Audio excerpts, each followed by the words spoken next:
बिस्मिल्लाहिर्रहमानिर्रहीम। Dear students, welcome to physics class. Physics में हमारा जो है ग्रेविटेशन चैप्टर चल रहा था। नाम है चैप्टर का ग्रेविटेशन।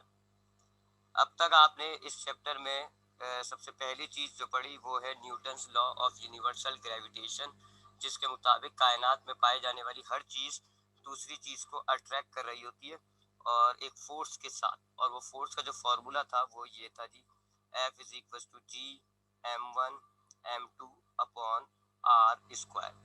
न्यूटन ने ये लॉ किस तरह ड्राइव किया, आखिरी क्लास में मैंने आपको ये बताया था कि न्यूटन ने किस तरह चांद की एक्सेलरेशन को, चांद के रेडियस को अर्थ की एक्सेलरेशन और अर्थ के रेडियस से कंपेयर करके ये लॉ डिस्क्राइब किया था। उसके बाद जो हमने दूसरी चीज जो देखी है अब तक इस चैप्टर में वो था मास ऑफ अर्थ। मास ऑफ अर्थ आपने कैसे निकाला था? आपने एक सिचुएशन कंसीडर की थी कि आपकी अर्थ के ऊपर एक छोटा सा आदमी बैठा हुआ है, एक छोटा सा ऑब्जेक्ट है। तो ये दो बॉडीज हो गई, एक आपकी अर्थ हो गई और एक वो दूसरा आदमी। तो दोनों बॉडीज के दरमियान जो फोर्स होगी वो आप इस फॉर्मूले से निकाल लोगे। उसके बाद आप वेट को डाल के कंपेयर करोगे, आपने मास ऑफ अर्थ कैलकुलेट कर लिया। आज हमने जो पहला टॉपिक देखना है वो है वॉल्यूम, बल्कि वॉल्यूम से भी पहले, बल्कि पहले वॉल्यूम ही निकाल लेते हैं। Volume of earth. अर्थ का वॉल्यूम जो है आज हमने सबसे पहले कैलकुलेट करना है कि हमारी ये जो जमीन है अर्थ, इसका वॉल्यूम कितना है। उसके बाद हम डेंसिटी ऑफ अर्थ निकालेंगे और यूं जो है हमारे अर्थ के तीन टॉपिक हो जाएंगे। अर्थ का मास हमने निकाल लिया, अर्थ का वॉल्यूम हम निकालने जा रहे हैं और इसके बाद हम अर्थ की डेंसिटी निकालेंगे। चलें जी, अर्थ का वॉल्यूम निकालते हैं। हम सब जानते हैं कि अर्थ जो है वो स्फेरिकल होती है। एज या आप सब जानते हो कि अर्थ जो है वो गोल है। As earth is spherical. ठीक है जी। हम सब जानते हैं कि हमारी ये जो जमीन है, हमारी ये जो दुनिया है, ये गोल होती है जी। और ज्योमेट्री के मुताबिक तमाम गोल ऑब्जेक्ट्स जो होते हैं, ये ज्योमेट्री है, तमाम गोल ऑब्जेक्ट्स का जो वॉल्यूम होता है वो निकाला जाता है इस फॉर्मूले से, 4/3 पाई आर क्यूब। ये फॉर्मूला होता है गोल बॉडीज का, स्फेरिकल का वॉल्यूम मालूम करने का। ये आपको ज्योमेट्री बताती है। आपने पढ़ा होगा छोटी क्लासों में कि वॉल्यूम और एरिया, जो मुख्तलिफ शेप्स होते हैं उनके वॉल्यूम के फॉर्मूले अलग अलग होते हैं, एरिया के फॉर्मूले अलग अलग होते हैं। तो गोल बॉडी का जो वॉल्यूम होता है उसको कैलकुलेट करने का, उसको निकालने का ये फॉर्मूला है 4/3 पाई आर क्यूब।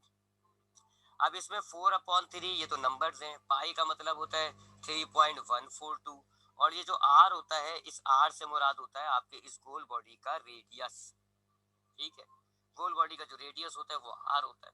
अब हम जानते हैं कि हमारी अर्थ जो है वो गोल है और अर्थ का जो रेडियस होता है उसको हम आर ई कहते हैं और इसकी वैल्यू होती है 6.38 मल्टीप्लाई बाय 10⁻6 मीटर। तो चूंकि अर्थ गोल है लिहाजा अर्थ का वॉल्यूम भी इसी फॉर्मूले से निकलेगा। Volume of earth is equal 4/3 पाई और आर की जगह हम अर्थ का रेडियस डालेंगे आर ई क्यूब। ठीक है, क्योंकि हर गोल बॉडी का वॉल्यूम जो है वो 4/3 पाई आर क्यूब होता है। अर्थ भी गोल है लिहाजा अर्थ का वॉल्यूम जो है उसका फॉर्मूला क्या बन गया, 4/3 पाई आर ई क्यूब। ये आर ई जो है ये रेडियस ऑफ अर्थ है। आर ई जो है वो रेडियस ऑफ अर्थ है, जो कि हमें इसकी वैल्यू पता होती है। ठीक है जी, तो फॉर्मूला तो बहुत आसान है। वो अर्थ चूंकि गोल बॉडी है तो हमने गोल और बॉडी का जो वॉल्यूम का फॉर्मूला होता है 4/3 पाई आर क्यूब वो हमने लगा दिया। 4/3 और पाई ये तो कांस्टेंट होते हैं, रेडियस जो होता है हमने यहाँ अर्थ का रेडियस डाल दिया आर ई। अब हम वैल्यूज डालेंगे जी। 4/3 मल्टीप्लाई बाय पाई की जो वैल्यू होती है वो होती है 3.142 मल्टीप्लाई बाय अर्थ का जो रेडियस होता है उसकी वैल्यू है 6.38 मल्टीप्लाई बाय 10⁻6। और चूंकि आप देख रहे हैं कि अर्थ के रेडियस पर क्यूब लगा हुआ है लिहाजा हमें भी इस अर्थ के रेडियस पर क्यूब लगाना होगा। सबसे पहले हम इस क्यूब को सॉल्व कर देते हैं। तो 4/3 मल्टीप्लाई बाय 3.142, ये सब तो ऐसे आ गए। अब ये जो क्यूब है ये 6.38 का भी है और 10 की पावर 6 का भी है। तो पहले आप 6.38 इसको भी दे दें ये क्यूब, और जो 10 की पावर 6 है इसको भी दे देते हैं ये क्यूब। तो ये हमने क्यूब जो है डिस्ट्रीब्यूट कर दिया, 6.38 को भी दे दिया और 10 की पावर जो 6 है इसको भी दे दिया। मजीद सॉल्व करते हैं जी। 4/3 मल्टीप्लाई बाय 3.142 मल्टीप्लाई बाय, अब हम ये 6.38 का क्यूब निकालेंगे।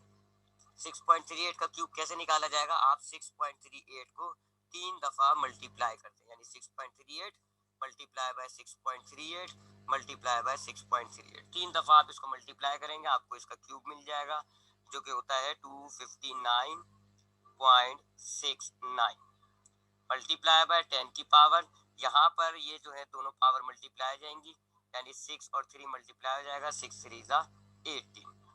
अब आप क्या करें जी, ये ऊपर की जो तीनों वैल्यूज हैं 4, 3.142 और 259.69, इन तीनों को आप मल्टीप्लाई कर लें। तो 4 मल्टीप्लाई बाय 3.142 मल्टीप्लाई बाय 259.69, तीनों को हमने मल्टीप्लाई किया तो आंसर आया 3263.78।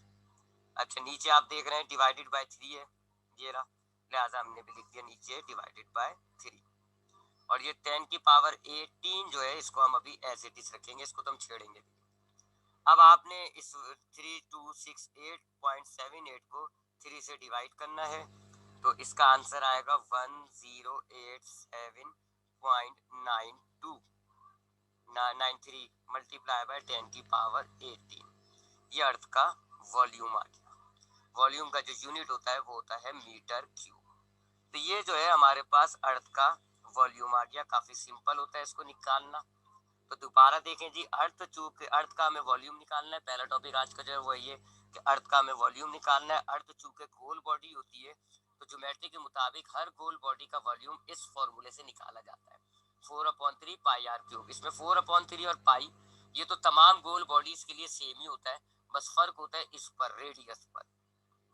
अर्थ चूंकि गोल बॉडी है लिहाजा अर्थ पर भी हम यही फॉर्मूला अप्लाई करेंगे, बस इस रेडियस की जगह अर्थ का रेडियस लगा देंगे। तो ये हो गया फॉर्मूला वॉल्यूम ऑफ अर्थ का। इसमें हमने वैल्यूज डाली, पाई की जगह हमने डाला 3.142 और रेडियस ऑफ अर्थ की हमने वैल्यू डाल दी 6.38 मल्टीप्लाई 10 की पावर 6। सबसे पहले ये क्यूब आपने 10 की पावर 6 और 638 तीनों को दोनों को दे दिया। आपने इस क्यूब को सॉल्व किया, आंसर आया 259.69 और 10 की पावर 6 और 3 दोनों को मल्टीप्लाई कर दिया, 6 3 18। अब आपने ये 4, 3.142 और 259.69 तीनों को मल्टीप्लाई कर दिया, ये आंसर आ गया जी 3263.78। नीचे डिवाइडेड बाय 3 है तो ये हमने लिखा हुआ डिवाइडेड बाय 3, और ये जो 10 की पावर 18 है ये एज इट इज आंसर तक जाएगा। अब आपने इन दोनों वैल्यूज को डिवाइड किया, ये आ गया 1087.93 मल्टीप्लाई बाय 10 की पावर 18। ये हो गया जी अर्थ का वॉल्यूम। ठीक है जी, दो चीजें हमने कैलकुलेट कर ली। अर्थ का मास हमने कैलकुलेट कर लिया कल की क्लास में, लास्ट क्लास में, जो कि निकला था 6 मल्टीप्लाई बाय 10 की पावर 24 किलोग्राम। और यहाँ हमने अब जो है वो अर्थ का वॉल्यूम कैलकुलेट कर लिया। अब हम तीसरी चीज निकालने जा रहे हैं, वो है density of earth. Density of earth हम निकालने जा रहे हैं। अच्छा, डेंसिटी का जो सिंबल होता है वो ये होता है, रूफ पढ़ते हैं, ये पी नहीं है, थोड़ा सा आड़ा बना हुआ है पी, और इसको आप पढ़ते हो, ये ग्रीक लेटर है और इसको आप पढ़ते हो रू, RHO, रू। ठीक है, तो ये डेंसिटी का सिंबल होता है और डेंसिटी का फॉर्मूला होता है जी मास डिवाइडेड बाय वॉल्यूम। ये यूनिवर्सल फॉर्मूला है। किसी भी ऑब्जेक्ट का अगर आपको डेंसिटी मालूम करनी होती है तो उसका फॉर्मूला होता है मास डिवाइडेड बाय वॉल्यूम। अब आपने अर्थ की डेंसिटी मालूम करनी है, लिहाजा डेंसिटी ऑफ अर्थ हो जाएगा और मास की जगह आ जाएगा मास of earth divided by volume की जगह आ जाएगा वॉल्यूम ऑफ अर्थ। ये जो है डेंसिटी ऑफ अर्थ का फॉर्मूला बना लिया मैंने। ठीक है जी, तो डेंसिटी का फॉर्मूला होता है मास डिवाइडेड बाय वॉल्यूम। मैंने मास भी अर्थ का डाल दिया, वॉल्यूम भी अर्थ का डाल दिया, तो जाहिर बात है ये डेंसिटी बन गई अर्थ की। अब हम इसमें वैल्यूज डालेंगे। हम जानते हैं जी मास ऑफ अर्थ हमने लास्ट क्लास में ड्राइव किया हुआ है, 6 मल्टीप्लाई बाय 10 की power 24 divided by volume of earth. अभी हमने थोड़ी देर पहले कैलकुलेट किया है, वो ऊपर लिखा हुआ 1087.93 मल्टीप्लाई बाय 10 की पावर 18। ठीक है जी। तो हमने ऊपर अर्थ का मास डाल दिया, नीचे हमने अर्थ का वॉल्यूम डाल दिया। अब आप क्या करोगे जी, ये 6 को डिवाइड करोगे 1087.93 से, और दूसरी तरफ आप जानते हैं कि अगर दो 10 की पावर डिवाइड हो रही होती है तो हम उनकी पावर को माइनस कर देते हैं। ये मैथमेटिक्स है कि अगर सेम बेस डिवाइड हो रहे होते हैं तो आप पावर माइनस कर देते हैं। तो यहाँ देखें 10 की पावर 24, 10 की पावर 18 डिवाइड हो रही है, तो आप क्या करेंगे, इनकी पावर को माइनस 24 माइनस 18। अब आप सॉल्व करें, 6 को आप डिवाइड कर दें, 6 डिवाइडेड बाय 1087.93। ठीक है जी, ये आंसर आ जाता है। इन दोनों को डिवाइड करने का आंसर आ रहा है जी 0.0055 मल्टीप्लाई बाय 10 की पावर 24 में से आप 18 को माइनस करें, 6 बच जाएगा। ठीक है जी। अब थोड़ा सा इसको अच्छी शक्ल में ले आते हैं। उसूलन तो डेंसिटी ऑफ अर्थ आ गई, अब हम जरा इसको अच्छी शक्ल में ले आते हैं। इस पॉइंट को मैं उठाकर, ये साइंटिफिक नोटेशन है, ये भी आपको बताया हुआ है, इस पॉइंट को उठाकर मैं इन दोनों 5 के बीच में ले आता हूँ, तो ये नंबर आपके पास हो जाएगा 5.5। और आप जानते हैं साइंटिफिक नोटेशन कि अगर आप पॉइंट को ऐसे मूव कराते हैं तो 10 की पावर बन जाती है माइनस, और जितने डिजिट चमकी हैं उतनी पावर हो जाती है। तो कितने डिजिट चमकी हमने, 1 2 3, तो 10 की पावर -3। तो ये जो 0.0055 है, मैंने इस पर साइंटिफिक नोटेशन अप्लाई करी। इस पॉइंट को मैं यहाँ से उठाकर 5 और 5 के बीच में ले आया, नंबर हो गया 5.5। फिर 10 की पावर बनाते हैं हम, कितने डिजिट जम किए देखें आप, 1 2 3, लिहाजा 10 की पावर 3 आ गई। चूंकि नंबर 0 पॉइंट का है लिहाजा पावर हो गई माइनस। दूसरी तरफ क्या लिखा हुआ है, 10 की पावर 6। इन दोनों पावर्स को हम जोड़ देते हैं, 5.5 मल्टीप्लाई बाय 10 की पावर -3 प्लस 6, और ये हो जाएगा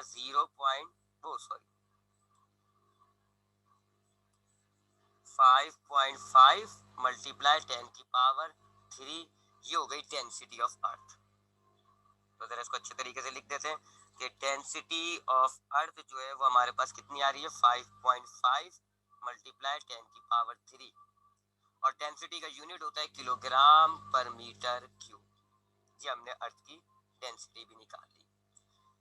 तो ये दूसरी हमने डेरिवेशन करी, जरा दोबारा देखिएगा। अर्थ का वॉल्यूम हमें निकालना है। अर्थ चूंकि स्फेरिकल होता है और स्फेरिकल बॉडीज का जो वॉल्यूम होता है उसका फॉर्मूला होता है 4/3 पाई आर क्यूब।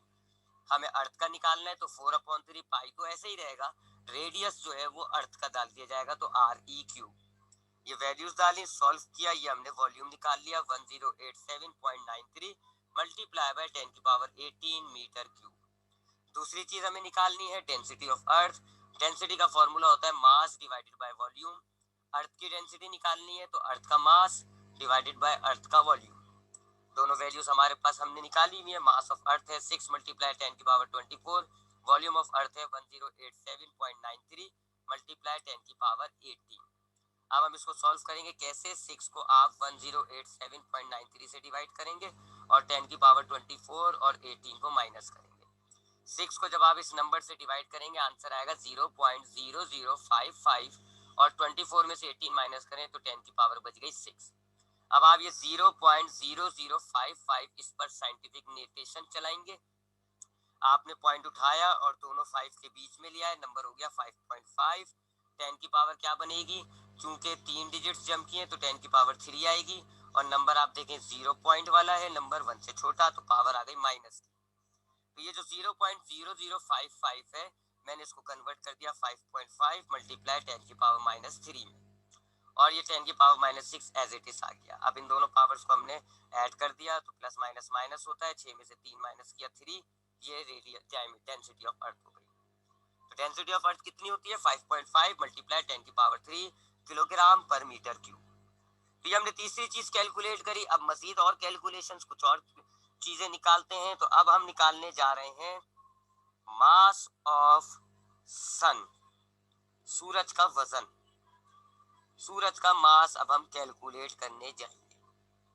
जाहिर बात है वो भी आप इन्हीं लॉ और इन्हीं कैलकुलेशंस की मदद से सूरज का मास भी निकाल सकते हैं, जो कि वैसे कोई ऐसी आपके पास डिवाइस नहीं है कि जिससे आप सूरज का मास निकाल सकें, लेकिन हम through law of universal gravitation और कैलकुलेशंस की मदद से हम मास ऑफ सन को कैलकुलेट कर सकते हैं।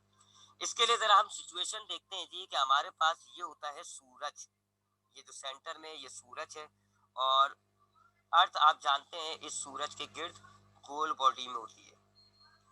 ये जो रेड से है ये अर्थ है, और ग्रीन से जो है ये सूरज है, ये सन हो गया और ये अर्थ हो गई। आप सब जानते हैं कि अर्थ जो है सूरज के गिर्द गोल घूम रही है कंटिन्यूसली, एक यूनिफॉर्म वेलोसिटी के साथ अर्थ जो है वो सूरज के गिर्द गोल घूम रही होती है। तो ये क्या हो गया, ये हो गया यूनिफॉर्म सर्कुलर मोशन, है ना। हमने यूनिफॉर्म सर्कुलर मोशन में इसकी एग्जाम्पल भी आपको दी थी।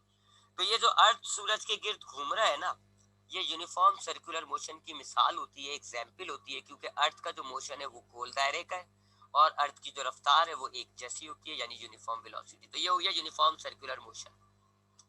हम जानते हैं कि जब ऑब्जेक्ट यूनिफॉर्म सर्कुलर मोशन के अंदर होता है तो फिर सेंटर की तरफ एक एक्सेलरेशन होती है जिसको आप कहते हो AC, यानी कि सेंट्रीपिटल एक्सेलरेशन। क्योंकि ये जो आपका अर्थ गोल घूम रहा है ये सर्कुलर मोशन है, लिहाजा यहाँ पर एक्सेलरेशन जो होती है ना, सेंट्रीपिटल एक्सेलरेशन, वो भी मौजूद होगी। ठीक, तो ये जो आप हमने ये कंडीशन ले ली, सिचुएशन हमारे पास सूरज सेंटर के अंदर है और अर्थ जो है उसके गिर्द गोल घूम रहा है, तो ये हो गया यूनिफॉर्म सर्कुलर मोशन। और यूनिफॉर्म सर्कुलर मोशन के अंदर सेंट्रीपिटल एक्सेलरेशन होती है टुवर्ड्स द सेंटर। अर्थ के मास को हम ME कह लेंगे और सूरज के मास को हम MS कह लेंगे। ठीक है, mass of sun MS, mass of earth ME। अच्छा जी, अगर हम इस दोनों बॉडीज पर एक अर्थ और एक सन, अगर हम इन दोनों बॉडीज पर अप्लाई करें Newton's law of universal gravitation, ये वाला लॉ अप्लाई करते हैं पहले। तो universal law of universal gravitation, Newton's law of universal gravitation के मुताबिक हर दो बॉडी एक दूसरे को अट्रैक्ट करती है। यहाँ पर भी यही होगा जी, एक ये बॉडी हो गई अर्थ, एक ये बॉडी हो गई सूरज, दोनों एक दूसरे को अट्रैक्ट कर रही होंगी। मैंने तो आपको कहा है कि ये लॉ पूरी कायनात के लिए है। लिहाजा Newton law of universal gravitation के मुताबिक ये जो अर्थ है और ये जो सूरज है ये दोनों एक दूसरे को अट्रैक्ट कर रही होंगी एक फोर्स के साथ। और वो फोर्स कितनी होती है जी, F is equal to G M1 M2 upon R square. इसमें हम वैल्यूज डालते हैं, F is equal to G M1 से मुराद होता है पहली बॉडी का मास। पहली बॉडी हमारे पास है जी अर्थ, लिहाजा अर्थ का मास कितना है ME, लिहाजा हमने M1 डाल दिया ME। जबकि M2 होता है सेकंड बॉडी का मास, सेकंड बॉडी हमारे पास क्या है सूरज, और उसका मास कितना है MS, तो हमने डाल दिया ये MS। डिवाइडेड बाय R से मुराद होता है दोनों बॉडीज के दरमियान डिस्टेंस, तो हमारी दोनों बॉडीज के दरमियान जो डिस्टेंस है हम उसको R मान लेते हैं, तो ये हो जाएगा कैपिटल R स्क्वायर। R से मुराद हो गया अर्थ और सूरज के दरमियान जो फासला है, जो डिस्टेंस है। ठीक है जी, ये आपके पास हो गई जी इक्वेशन नंबर 1 जो आपने लॉ ऑफ यूनिवर्सल ग्रेविटेशन का लगाकर हासिल किया। तो दोबारा सुने, यहाँ तक हमारे पास सूरज सेंटर में है, अर्थ उसके गिर्द गोल घूम रहा है, ये हो गया यूनिफॉर्म सर्कुलर मोशन। सबसे पहले हमने इन दोनों बॉडीज पर यानी अर्थ और सूरज दोनों पर law of universal gravitation apply किया। उसके मुताबिक ये दोनों बॉडी एक दूसरे को खींच रही होती है, किस फोर्स के साथ, इस फोर्स के साथ, G M1 M2 upon R square. M1 होता है पहली बॉडी का मास जो कि हमारे लिए अर्थ है, दूसरी M2 होता है दूसरी बॉडी का मास जो हमारे लिए सूरज है, तो हमने ME और MS डाल दिया। और R होता है दोनों बॉडी के दरमियान डिस्टेंस, तो अर्थ और सूरज के दरमियान जो डिस्टेंस है हमने उसको R कहा और हमने ये R डाल दिया। अब चूंकि ये जो मोशन हमने कंसीडर किया हुआ है अर्थ और सूरज का, ये यूनिफॉर्म सर्कुलर मोशन भी है जी। ठीक है, तो S it is also uniform circular motion, चूंकि ये यूनिफॉर्म सर्कुलर मोशन भी है तो आप जानते हैं तो एक काम करते हैं, हम इन डायग्राम्स को दो हिस्सों में तकसीम कर लेते हैं और ज़्यादा आसानी हो जाएगी। पहले हिस्से के अंदर हम Newton law of universal gravitation के एतबार से डायग्राम बनाते हैं। ये अर्थ हो गया, इसका मास हो गया m e, ये सूरज हो गया, इसका मास हो गया ms, और इन दोनों के दरमियान ये जो डिस्टेंस है इसको हमने कह दिया r। तो ये जो मैंने डायग्राम बनाई है ये मैंने लॉ ऑफ यूनिवर्सल ग्रेविटेशन के हिसाब से बनाई है। और अब मैं डायग्राम बनाता हूँ सर्कुलर मोशन के एतबार से। तो ये आपके पास गोल दायरे वाला मोशन हो गया, ये अर्थ हो गया जिसका मास है me, ये सूरज हो गया, इसका मास है ms। अच्छा जी, यूनिफॉर्म सर्कुलर मोशन में आप जानते हैं कि सेंटर की तरफ एक फोर्स लग रही होती है जिसको आप सेंट्रीपिटल फोर्स कहते हैं, और इसकी वजह से एक्सेलरेशन आती है जिसको आप सेंट्रीपिटल एक्सेलरेशन कहते हैं। तो चूंकि ये यूनिफॉर्म सर्कुलर मोशन है लिहाजा यहाँ सेंट्रीपिटल फोर्स भी होगी और सेंट्रीपिटल एक्सेलरेशन भी होगा। लिहाजा हम यूनिफॉर्म सर्कुलर मोशन के एतबार से सेंट्रीपिटल फोर्स कैलकुलेट कर लेते हैं। F फॉर्मूला होगा MAC। ठीक है जी, M कौन सा होगा? अर्थ का मास, लिहाजा हमने M डाल दिया जी, मास ऑफ अर्थ, क्योंकि ये बॉडी घूम रही है और जो बॉडी घूम रही होती है ना उसका मास काउंट किया जाता है, तो हमने M की जगह मास ऑफ अर्थ डाल दिया। और AC का फॉर्मूला आपको याद होगा, एक हमने ये वाला ड्राइव किया हुआ है, 4 पाई r square upon t square. ये वाला हमने एक फॉर्मूला ड्राइव किया ना, 4 पाई स्क्वायर r है, 4 pi square r upon t square. तो ये AC की जगह हम ये वाला फॉर्मूला डाल देते हैं, 4 पाई r पाई square r upon t square. तो ये हमने यूनिफॉर्म सर्कुलर के हिसाब से ये हमने फोर्स बना ली, ये हो गई आपकी इक्वेशन 2।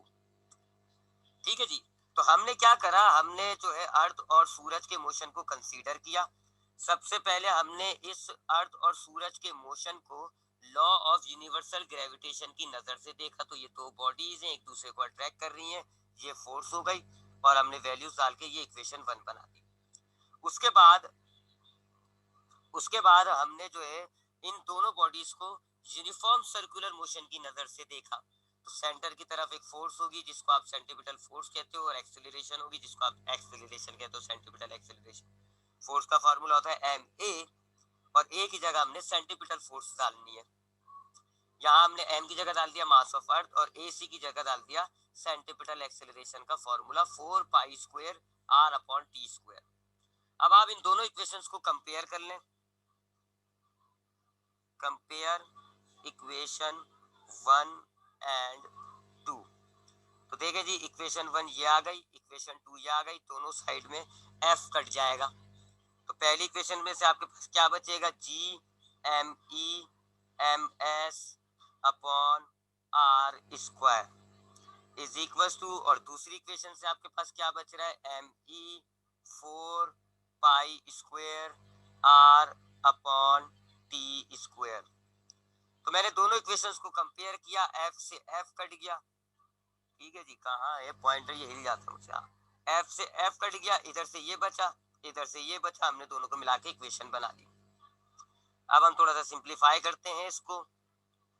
देखिए जी, मास ऑफ अर्थ दोनों साइड से कट गया, क्या बचा आपके पास, g mass of sun divided by r square is equal to 4 pi square r upon t square.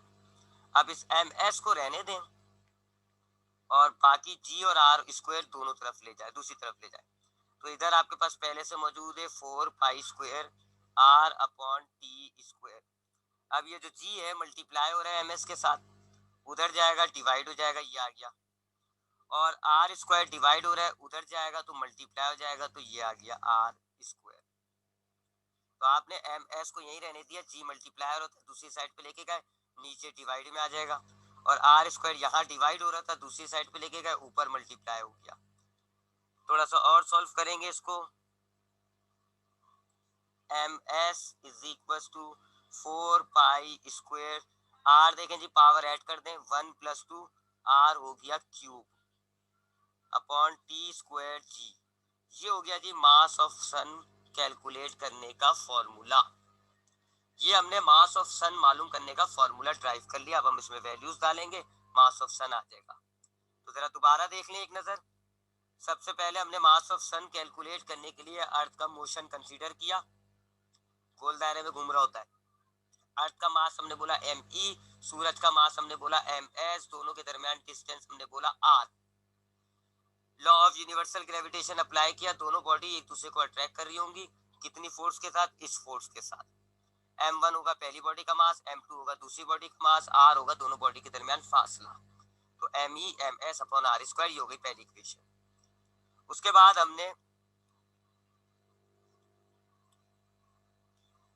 हमने एसी मोशन को यूनिफॉर्म सर्कुलर मोशन की नजर से देखा। तो हमने सेंटीपिटल फोर्स कैलकुलेट करनी है। Force is equal to mass acceleration होता है। एक्सेलरेशन हमने सेंटीपिटल डाला, मास हमने अर्थ का डाल दिया। एक्सेलरेशन का फॉर्मूला हम ये वाला डालेंगे। तो ये देखे जी दूसरी इक्वेशन आ गई। दोनों इक्वेशंस को हमने कंपेयर किया तो f से f कट गया, इधर से ये बचता है, इधर से ये बचता है, दोनों को मिला के हमने एक इक्वेशन बना दी।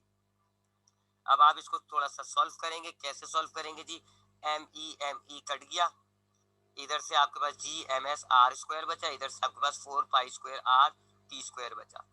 जी मल्टीप्लाई हो रहा है, इधर आएगा, नीचे आ गया देखें डिवाइड में, और आर स्क्वायर डिवाइड हो रहा था, इधर आएगा मल्टीप्लाई, ऊपर आ गया देखें ये आ गया। उसके बाद ये आर आपने प्लस कर दिया जी, 2 और 1 3 हो गए। ये आपके पास मास ऑफ सन का फॉर्मूला आ गया। अब आप इसमें वैल्यूज डालेंगे। 4 की वैल्यू तो आपको पता है जी, 4 तो 4 ही होता है। पाई की वैल्यू आपको पता है कितनी होती है जी, 3.142। अच्छा ये आर क्या है जी? अर्थ और सूरज के दरमियान फासला। हमने ऊपर सबसे पहली डायग्राम में आर क्या कहा है? अर्थ और सूरज के दरमियान फासला। तो ये एक मेजर्ड वैल्यू है। इसकी वैल्यू मैंने आपको शुरू में लिख के दी हुई है, 1.49 मल्टीप्लाई बाय 10 की पावर 11 मीटर। ये आर की वैल्यू होती है, आपको याद होनी चाहिए। तो आर की वैल्यू हमें पता है। उसके बाद जी जो होता है उसकी वैल्यू भी हमें पता है जी, 6.67 मल्टीप्लाई 10 की पावर -11 न्यूटन मीटर स्क्वायर पर केजी स्क्वायर। और ये जो टी है टाइम पीरियड, टाइम पीरियड। अच्छा जी, अर्थ पूरा चक्कर काटता है तो उसको आप कहते हो टाइम पीरियड। अर्थ जो है सूरज के दरमियान जब पूरा चक्कर कंप्लीट करेगा तो उतना कितना टाइम लगता है जी? 365.3, जिसको आप एक साल कहते हो। अर्थ जो है सूरज के गिर्द पूरा कंप्लीट चक्कर करती है जी एक साल के अंदर, जितना जो कि डेज के हिसाब से होता है 365.3। ये डेज है। अगर आपने इनको आवर्स में लाना है तो 24 से मल्टीप्लाई करना होगा, मिनट में लाना है तो 60 से मल्टीप्लाई करना होगा, सेकंड में लाना है तो 60 से मल्टीप्लाई करना होगा। तो ये डेज हो गया। आवर्स में लाने के लिए हमने 24 से मल्टीप्लाई किया क्योंकि एक दिन में 24 घंटे होते हैं। मिनट में लाने के लिए हमने 60 से मल्टीप्लाई किया क्योंकि एक घंटे में 60 मिनट होते हैं। और सेकंड में लाने के लिए हमने 60 से मल्टीप्लाई किया क्योंकि एक मिनट में 60 सेकंड होते हैं। अब आप ये सारी इसको कैलकुलेट मत करिए, मैंने आपको पहले कहा है कैलकुलेशन नहीं करेंगे हम, डायरेक्ट वैल्यूज डाल के आंसर लिखा करेंगे। तो हम वैल्यूज डाल देते हैं जी। M S is equal to 4, pi की जगह आ गया 3.142, पाई देखें स्क्वायर हो रहा है तो हमने स्क्वायर कर दिया।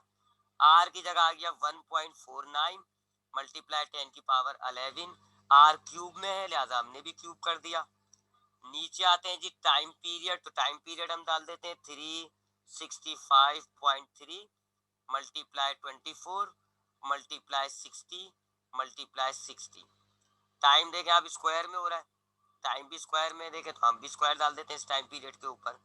आखिर में जी है तो जी की जगह हमने डाल दिया 6.67 मल्टीप्लाई 10 की पावर -11। हमने वैल्यूज पुट कर दी। अब कैलकुलेशन मत करिएगा, कैलकुलेशन की ममानियतें छोड़ दिया करें, कैलकुलेशन डायरेक्ट इसका आप आंसर लिख दिया करें। तो मैंने आपको सूरज का मास जो है शुरू में भी लिख के दिया हुआ है, वो वैल्यूज याद होनी चाहिए। आप डायरेक्ट वैल्यू डाल दें 1.99 मल्टीप्लाई बाय 10 की पावर 30 किलोग्राम। ये आ गया सूरज का मास। ठीक है जी, तो ये हमने सूरज का मास कैलकुलेट कर लिया। कोई मुश्किल चीज नहीं है, आसान चीज है। यहाँ तक 3-4 चीज हमने देखी। मास ऑफ अर्थ हमने पिछली क्लास में देखा था, वॉल्यूम ऑफ अर्थ देखा हमने, डेंसिटी ऑफ अर्थ निकाली हमने, और फिर सूरज का मास निकाला। सूरज का मास निकालने के लिए आपको अर्थ और सूरज के मोशन को दो नजरियों से देखना होता है। एक यूनिवर्सल ग्रेविटेशन के नजरिए से, तो पहली इक्वेशन बन जाती है। एक यूनिफॉर्म सर्कुलर मोशन जिससे दूसरी इक्वेशन बनती है। दोनों इक्वेशंस को कंपेयर करें, सिंप्लीफाई करें, मास ऑफ सर्ट का इक्वेशन बन जाएगा, उसमें वैल्यूज डालें, मास ऑफ सन आ जाएगा। यहाँ तक कोई सवाल है तो बच्चों पूछें।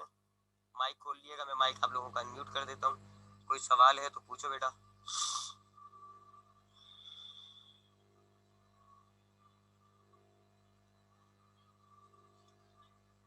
माइक मैंने आप लोगों का अनम्यूट कर दिया है।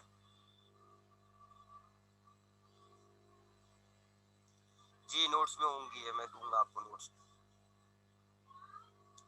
ये जितनी भी आप डेरिवेशन कर रहे हो ये सब आपको नोट्स में मिलेंगी। अच्छा एक बात याद रखिएगा, मास ऑफ सन तो आता रहता है, इंपॉर्टेंट टॉपिक है, आता रहता है अक्सर। डेंसिटी जो होती है ये आपकी, ये वॉल्यूम नहीं आता, डेंसिटी आती है। लेकिन जाहिर बात है आप डेंसिटी में देखें वॉल्यूम चाहिए होता है, तो पहले अगर डेंसिटी आ रही है तो आप पहले वॉल्यूम निकालेंगे, पहले आप ऐसे वॉल्यूम निकालेंगे, उसके बाद डेंसिटी कैलकुलेट करेंगे। मास ऑफ अर्थ निकालने की जरूरत नहीं है क्योंकि वो हमें पता होता है सबको कितना है, 6 × 10⁻²4। तो अगर आपके पास सवाल आता है ना कि calculate the density of the earth, तो आप पहले वॉल्यूम ऑफ अर्थ निकालोगे, उसके बाद डेंसिटी ऑफ अर्थ कैलकुलेट करोगे। मास ऑफ सन आता है तो डायरेक्टली आप मास ऑफ सन कैलकुलेट कर लें। कोई सवाल है तो बच्चों पूछें।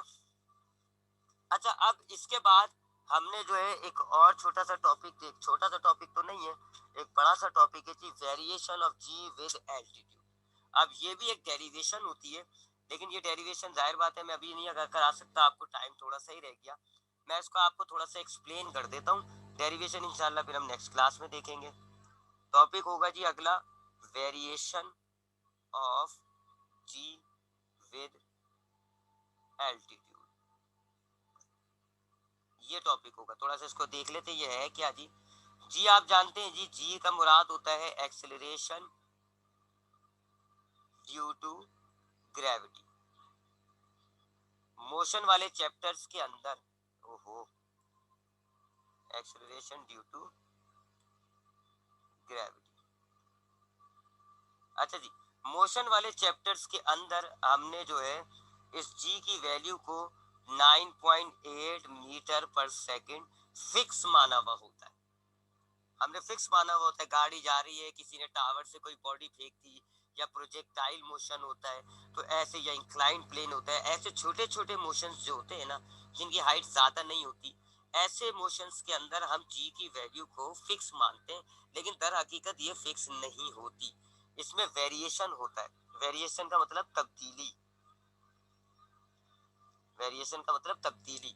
जी जो होती है वो तब्दील होती है, चेंज होती है विद एल्टीट्यूड। एल्टीट्यूड का मतलब होता है ऊंचाई, एल्टीट्यूड का मतलब होता है ऊंचाई। यानी आप जमीन से जितना ऊपर जाते जाओगे जी की वैल्यू उतनी कम होती रहती है। ये अगर आपकी जमीन है, जमीन है तो जमीन की सरफेस पर जी की वैल्यू जो है वो तो यही है जी, 9.8 मीटर पर सेकंड स्क्वायर। लेकिन आप जितना ऊपर जाते जाएंगे जी की वैल्यू जो है वो डिक्रीज होती जाएगी, कम होती जाती है एल्टीट्यूड के साथ, ऊंचाई के साथ। जितना आप ऊपर जाते जाओगे, ऊंचाई पे जाते जाओगे, जी की वैल्यू कम होती जाएगी। अब सपोज करें यहाँ पर जी की वैल्यू जो है वो 7 मीटर पर सेकंड स्क्वायर हो गई, और ऊपर जाओगे आप और कम हो जाएगी। और अगर आप स्पेस पे निकल जाए, स्पेस पे निकल जाए तो जी की वैल्यू जो है वो 0 हो जाती है। तो हम क्या देखते हैं कि जी की वैल्यू जो है वो वेरिएट करती है, जी की वैल्यू तब्दील होती है विद एल्टीट्यूड, ऊंचाई के साथ। जितना आप जमीन से ऊपर जाते जाओगे, ऊंचाई पे चढ़ते जाओगे, जी की वैल्यू उतनी कम होती जाएगी। आप अगर कराची पे बैठे हुए, कराची जमीन पर होता है, तो इसकी वैल्यू जो है, जी की वैल्यू वो 9.8 है। लेकिन अगर आप मरी चले जाए तो मरी जो है वो पहाड़ के टॉप पर है, या माउंट एवरेस्ट पर चढ़ जाए आप, तो माउंट एवरेस्ट पहाड़ की चोटी है, ऊंचाई पर पहुंच गए आप, तो माउंट एवरेस्ट पर जी की वैल्यू कम होती है, 9.8 नहीं होती, कम हो जाती है। और अगर आप माउंट एवरेस्ट से ऊपर चले जाएं और कम होती जाएगी, जितना आप ऊपर जाते जाओगे जी की वैल्यू कम होती जाएगी। और आखिर में अगर आप स्पेस पे निकल जाओ तो फिर जी की वैल्यू खत्म हो जाती है, 0 हो जाती है। तो जी की वैल्यू वेरिएट कर रही है विद एल्टीट्यूड, जी की वैल्यू ऊंचाई के साथ तब्दील हो रही है। और कैसी तब्दील हो रही है? कम हो रही है। जी की वैल्यू एल्टीट्यूड के साथ डिक्रीज होती रहती है, जी की वैल्यू डिक्रीज होती है विद एल्टीट्यूड, ऊंचाई के साथ कम होती रहती है। तो सवाल ये पैदा होता है कि फिर ये जो मोशन वाले जो न्यूमेरिकल्स होते हैं, जो एल्टी वो जो प्रोजेक्टाइल मोशन वाले न्यूमेरिकल्स होते हैं, तो उसमें हम जी की वैल्यू को फिक्स क्यों मानते हैं? क्योंकि वो जो मोशन होते हैं वो छोटे छोटे होते हैं, ज्यादा हाइट नहीं होती है, वो बस ऐसी होती है कि यहाँ से किसी ऑब्जेक्ट को फेंक दिया, यहाँ से किसी ऑब्जेक्ट को फेंक दिया, यहाँ से किसी ऑब्जेक्ट को फेंक दिया, तो उधर जितनी हाइट से आप फेंक रहे होते हो वहां पर जी की वैल्यू बहुत थोड़ी सी फर्क होती है, यानी 7 9 हो जाएगी, तो इसको तो वही आप 9.8 ही मानोगे। तो हम जो न्यूमेरिकल सॉल्व कर रहे होते हैं ग्रेविटी के अंदर, मोशन के अंदर या प्रोजेक्टाइल मोशन के अंदर, उसमें हम हाइट ज्यादा नहीं उठाते, हम ऑब्जेक्ट को ज्यादा ऊंचाई पे नहीं लेके जाते, तो जी की वैल्यू ज्यादा फर्क नहीं करती, इसलिए हम 9.8 ही कंसीडर कर रहे होते हैं। लेकिन हकीकत में जितना आप ऊपर जाते जाओगे जी की वैल्यू कम होती जाएगी। कल की क्लास में हम एक ऐसी इक्वेशन ड्राइव करेंगे जो मेरी इस बात को साबित करेगी। मैं एक ऐसी इक्वेशन ड्राइव करूंगा कल की क्लास में जो ये साबित करेगा कि अगर आप ऊंचाई पर पहुंच जाओगे तो जी की वैल्यू सरफेस वाली नहीं रहेगी, कम हो जाएगी। अगर आप यहाँ पर हो जी की वैल्यू यहाँ पर, अगर आप ऊंचाई पे चले जाओगे ना यहाँ पर, तो यहाँ जो जी की वैल्यू होगी वो आपकी इस सरफेस वाली वैल्यू से कम होगी, लेस देन, कम होगी।